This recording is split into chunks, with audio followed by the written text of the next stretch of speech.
My number 4 pick is Rise of the Planet of the Apes.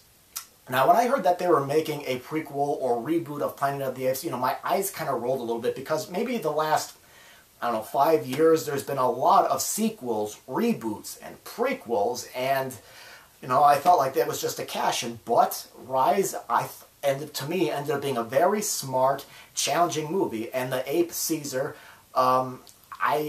I really, really, really felt compassion for because he kind of reminds me of what humans are like when they're going from, being born to learning about the world all the way up to adulthood. And James Franco's character is one of the few humans that I was rooting for in this movie because he's doing tests in order to find a cure for, patients' illness like Alzheimer's. And the Planet of the Apes films, normally they always had commentary on human and animal rights and how flawed human beings can be. And the motion capture for the apes was very well done. There's a lot of talk about awards for Oscar awards for it, and Andy Serkis, I thought, did an excellent job with his motion capture performance of Caesar. The film did feel a little bit rushed to me sometimes, but this was one of the few prequels, like I said, that did not feel like just a cash-in. My number 3 pick is also another prequel. It's X-Men First Class. And like Rise of the Planet of the Apes, I thought that movie was just going to be another studio attempt to make money on a well-known name. But again, I was surprised because First Class featured some better character development than in the regular film series and did a good job comparing Professor Xavier, Magneto, and their points of view on humans. But what surprised me was it was not all about the action. The film took time to go through the characters' dramas that they stumble upon. But like some other prequels, there are some inconsistency with the other X-Men movies, and the special effects in this movie were not always top-notch, but First Class was a strong, dramatic movie that surprised me. My number 2 pick is The Help, a pleasant drama about a journalism student who decides to write a book on the point of view of the help who work for white families.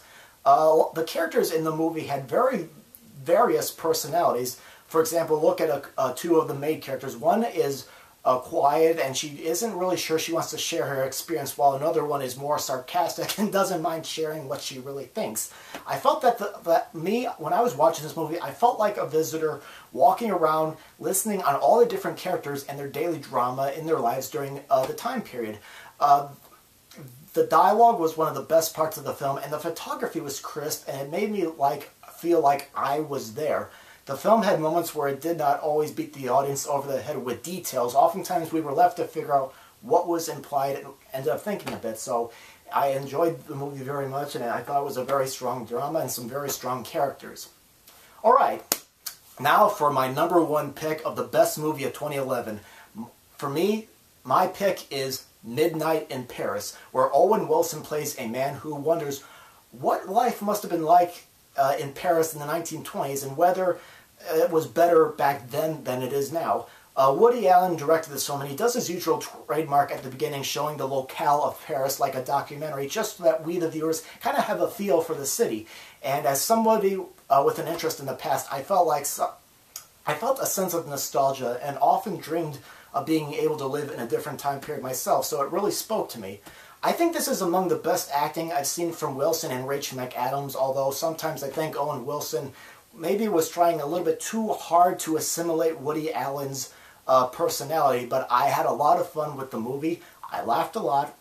I cheered the characters on, and out of all the movies I've seen last year, I enjoyed myself the most with this film.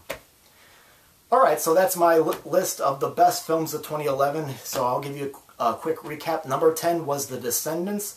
My number 9 pick was 50-50. My number 8 pick was The Girl with the Dragon Tattoo. My number 7 pick was Hugo. My number 6 pick was Drive. My number 5 pick was Super. Number 4 was Rise of the Planet of the Apes. Number 3 was X-Men First Class. Number 2, The Help. And number 1, Midnight in Paris. So that's my pick. Now I'm going to open the floor to you guys. Please leave your comments about my list or about any of the movies I talked about. And you can also tell me what you thought were the best movies of 2011. So thank you very much for watching, and I hope you check out my worst list of 2011 coming up soon. Thanks for watching.